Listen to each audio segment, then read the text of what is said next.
মধ্যস্বত্বভোগীর আধিপত্য ও চাঁদাবাজির কারণে বাজারে বাড়ছে সবজির দাম। এতে ন্যায্য মূল্য থেকে বঞ্চিত হচ্ছে কৃষক। ভোক্তাদেরও সবজি কিনতে হচ্ছে বাড়তি দামে।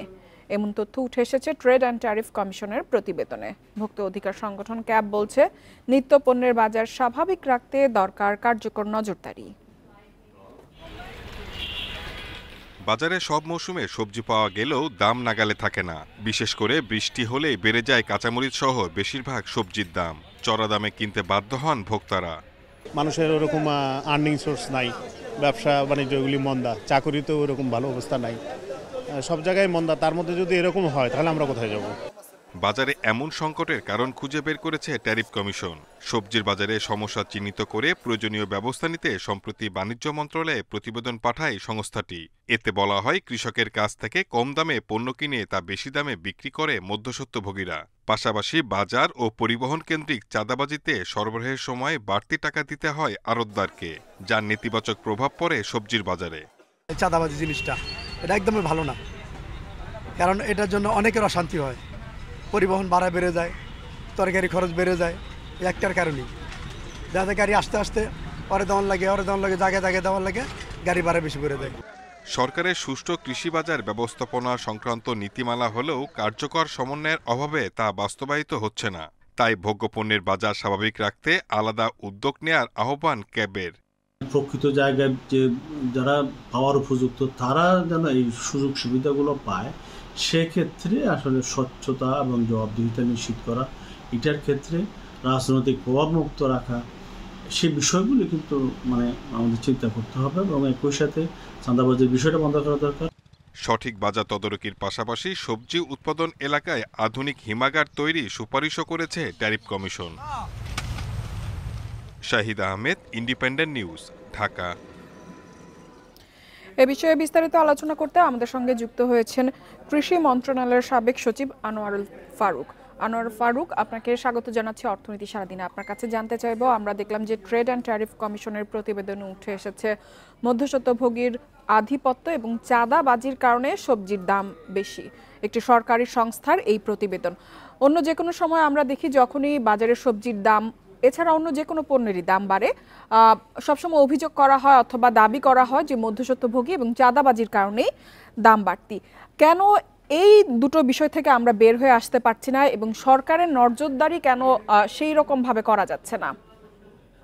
ধন্যবাদ আপনাকে। আসলে এই ট্যারিফ কমিশনের রিপোর্টে যে কয়েকটা বিষয় আসছে তার মধ্যে একটা হলো যে মধ্যস্বত্বভোগী। আসলে মধ্যস্বত্বভোগী কিন্তু প্রয়োজন, কারণ কৃষকরা 10 কেজি টমেটো নিয়ে হয়তো রংপুর থেকে ঢাকা আসবে না, কেউ না কেউ ব্যবসাটা করবেন, কিন্তু তাদেরকেও আমার এই ভ্যালু চেইনে সিস্টেমে আপনাকে সাপ্লাই চেইনে তাদেরকে ডেভেলপ করতে হবে, তাদেরকে সুযোগ সুবিধা দিতে হবে এবং তাদেরকে আপনি ট্রেনটা ডেভেলপ করতে হবে যাতে তারা কৃষকের কাছ থেকে একটা বেটার প্রাইসে কিনে এনে একটা বেটার প্রাইসে বিক্রি করতে পারে। বাট ওই যে চাঁদাবাজির বিষয়টার সাথে আমি একেবারে 100% একমত। শুধু এই চাঁদাবাজিটার কারণেই কিন্তু আমাদের কৃষি পণ্যের দাম বেড়ে যায়। যেখানে মনে করে যে হাটে কৃষক বিক্রি করতে যায় সেখানে একবার চাঁদাবাজি, যে ট্রাকে বা বাসে করে মাল আসবে সেখানে একবার চাঁদাবাজি, নৌকায় আসলে নৌকায় চাঁদাবাজি, প্রতিটা ঘাটে ঘাটে চাঁদাবাজি, প্রতিটা টোল প্লাজায় চাঁদাবাজি, তারপরে পাইকারি বাজারে চাঁদাবাজি, খুচরা বাজারে চাঁদাবাজি, এবং এমনকি আপনার বাসায় যে ভ্যানওয়ালা সকালে নিয়ে আসে তাকেও 200 থেকে 300 টাকা, কোথাও 400 টাকা চাঁদা দিয়ে তারপরে ভ্যানটা বের করতে হয়। তাহলে এই টাকাটা সে নিবে কোথা থেকে? কনজিউমারের কাছ থেকে। তাতে হয় কি যে কৃষকরা যেমন দাম পাচ্ছে না, আবার পাশাপাশি আমরা যারা কনজিউমার শহরে থাকে আমরা বেশি দামে কিনতে হচ্ছে। সুতরাং আমরা যেটা আশা করেছিলাম যে জুলাই বিপ্লব বলেন বা জুলাই 24শে জুলাই যে আন্দোলন হলো, সেখানে যে একটা পরিবর্তন আমরা আশা করছিলাম যে এই দেশ একটা সুন্দর দেশ হবে, চাঁদাবাজি মুক্ত হবে, সন্ত্রাস মুক্ত দেশ হবে, সেটা কিন্তু আমরা এখনো পাই নাই। সেটা কিন্তু একটা বড় ব্যর্থতা। সরকারও ফেল করেছে আমি মনে করি, অবশ্যই স্বরাষ্ট্র মন্ত্রণালয় ফেল করেছে এই বিষয়গুলো। দলীয় হয়তো আগে সে দল নাই যারা চাঁদাবাজি করতে, কিন্তু এখন আবার নব্য যারা চাঁদাবাজি করছেন তাদেরকে সরকার নিয়ন্ত্রণ করতে পারছে না। সুতরাং এটা আমরা মনে করি কোনো অবস্থাতেই ভালো না। তবে আরেকটা বিষয় হলো যে বর্ষা এখন যে মৌসুম, এই মৌসুমে একটু লিন সিজন বলে এটাকে। এই সময় ঠিক শীতের আগে এবং গ্রীষ্মের শেষ সময়, এই সময় কিন্তু সবজি একটু কমই পাওয়া যাবে। সুতরাং শীতের নতুন সবজি আসলে আবার প্রথমে দাম থাকলেও পরে কমতে থাকবে। যেমন এই সময় আপনারা হয়তো বলবেন যে কাঁচামরিচের দাম বেশি কেন? এত অতিবৃষ্টি হলে কাঁচামরিচের দাম বাড়বে, এটাই স্বাভাবিক, কারণ কাঁচামরিচ এই গ্যাপটা মেটানোর জন্য ব্যবসায়ীরা আমদানি করে কাঁচামরিচ বাজারে আনছেন, এটা বুঝতে হবে। সুতরাং সিজনের সাথে পণ্যের বিশেষ করে সবজির দামের একটা ওঠানামা হয়ে থাকে। এখন কৃষকরা দাম পাচ্ছেন না, তার একটা মূল কারণ হলো যে যেহেতু এটা কৃষি পণ্য এবং পচনশীল পদার্থ, খুব তাড়াতাড়ি এটাকে বিক্রি করতে হয়, কৃষক ঘরে রাখতে পারেন না। সো যেই দামই পায় সেই দামে তাকে বিক্রি করতে হচ্ছে। এখানে পরিবহন করে না, ঢাকা আনোয়ার এনে ফারুক, আপনার কাছে জানতে চাইবো সুষ্ঠু বাজার ব্যবস্থাপনা কেন আমাদের দেশে গড়ে উঠছে না, এবং সেই সাথে কৃষক যেন ন্যায্য দাম পায়, সেই দিক থেকে কেন আমরা এখনো পিছিয়ে রয়েছে? এক্ষেত্রে আপনার বড় বাধা কি বলে আপনি মনে করেন? আচ্ছা, প্রথম বাধাটা হলো কৃষকদের যদি আপনার ন্যায্য মূল্য দিতে হয়, তাহলে কৃষকদের মাঝখানে এন্টারপ্রেনিউরশিপ ডেভেলপমেন্ট করতে হবে। সেটা কমিউনিটি অ্যাপ্রোচ হতে পারে, গ্রুপ ভিত্তিক হতে পারে, যেখানে যে ফসল চাষ করে তারা সেটা বাজারে নিয়ে যাবে, বিক্রি করবে। সেই এন্টারপ্রেনিউরশিপ ডেভেলপ করলে কৃষকের অ্যাক্সেসটা যদি মার্কেটে বাড়ে, তাহলে তারা একটু বেটার প্রাইস পাবে। এটা হলো একটা বিষয়।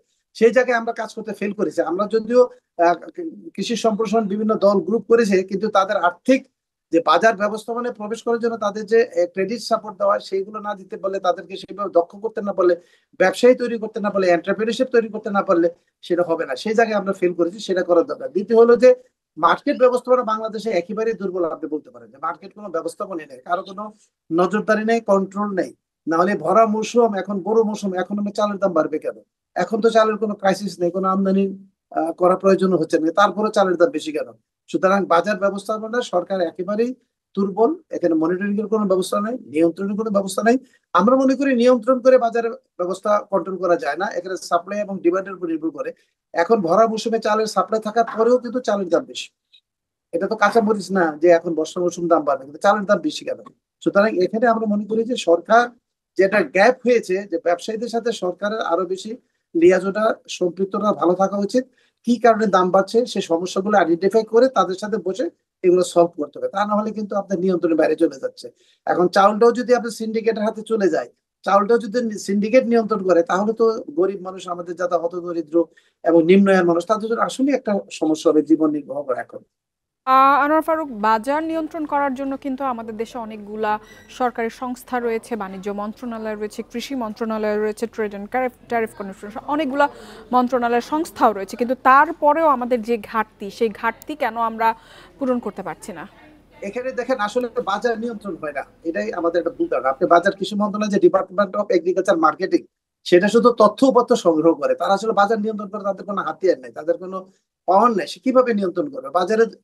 বাজারে যদি সাপ্লাই না থাকে, ডিমান্ড বেশি থাকে, দাম বাড়বে, অথবা সাপ্লাই বেশি হলে ডিমান্ড কম থাকলে দাম কমে যাবে। সেই সুতরাং সুষ্ঠু বাজার ব্যবস্থাটা করতে হবে। এখন স্বরাষ্ট্র মন্ত্রণালয়ের যে দায়িত্ব যে আপনার চাঁদাবাজিটা বন্ধ করবে, সেটা ফেল করেছে। আপনি সেই জায়গাটা নিয়ন্ত্রণ করেন। আপনি ট্রান্সপোর্ট কস্ট টু হাই বাংলাদেশে, সেই জায়গাটা কমানোর ব্যবস্থা করেন, যে কৃষি পণ্যের জন্য, পরিবহনের জন্য একটা বিশেষ সুবিধা যদি দেওয়া হয় ট্রান্সপোর্টে, তাহলে দেখবেন যে দ্রব্যের দাম কমতে পারতো।